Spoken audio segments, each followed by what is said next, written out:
ও মা, হ্যাঁ, কি এনেছো? এই তো সব গোপালের জিনিস এনেছি। কোথায় গেছিলে? ওই তো বাবা, হালি শহরে রানী রাসমণির বাপের এগুলো বাড়িতে কি কি গিয়েছিলাম। এনেছো এগুলো? এগুলো ওখান থেকে নিয়ে এসেছি। এটা মঙ্গল ঘট। দেখি। ও মা, কি সুন্দর মঙ্গল তো। ঘট। বাহ, এই একটা ওম, একটা ঘর। একটা খুব ওম, সুন্দর, এটা তো না, গেটে। একটা ওম, একটা একটা ঘট, ঘট, একটা ঘন্টা। একটা ঘন্টা। এই, তো খুব সুন্দর, খুব সুন্দর। হ্যালো। তাহলে গেটে লাগানো যাবে। আর এগুলো কি? এগুলো সব সব গোপাল বাবার জিনিস আমার। ও, তিনটে আসন কত করে নিল আসনগুলো?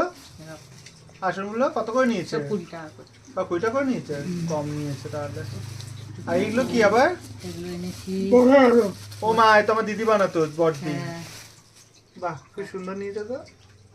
বাবা, এতগুলো নিয়েছো। ঘরে বসার জন্য আসন সত্যি নেই। বড়দি ছিল যখন তখন বানিয়ে দিত, কিন্তু খুব পাতলা, কোয়ালিটি ভীষণ ইয়ে। হ্যাঁ। পাতলা, পেছনটা দেখলেই বোঝা যাচ্ছে পুরো পাতলা, মানে একদম পাতলা। মেলায় তো মেলায় জিনিসের দাম বেশি। কত করে নিল এই আসনগুলো? এইগুলো 40 টাকা করেছে। 40 টাকা। 40 টাকা একদম করে চেয়েছে, 30 টাকা, 30 30 টাকা করে নিয়েছে। ও, মানে 90 টাকা নিচে তিনটে। হ্যাঁ। কিন্তু ভীষণ পাতলা, এগুলো আমার মেয়ে ভীষণ খুব পাতলা। ভালো মানে বানাতে পারে। এগুলো মোটা না হলে না, যাই হোক, যাই হোক, পুজোর সময় পুজোর সময় পুরোহিতকে বসানো যায়। 100 টাকা করে দিয়েছে মোটামুটি। এগুলো হচ্ছে শাড়ির পাড়, হ্যাঁ, শাড়ির পাড়কে ভাঁজ করে হ্যাঁ। এগুলো করেছে। যাই হোক, খুব অনেক জিনিস এনেছো। হ্যাঁ। তো কেমন লাগলো ভালো ঘুরে? লেগেছে। আর কি নিয়ে আসবো? এই বাচ্চাদের জন্য কটকটি। বাহ, দাও, খুব ভালো। বাচ্চাদের হাতে হ্যান্ডেল করে দাও। বাচ্চাদের খুব হাতে সুন্দর। হ্যান্ডেল করে দিচ্ছি, ওরা সবাই খাবে আমার। টাটা। টাটা বন্ধুরা। টাটা, ভালো থেকো। এই নিয়ে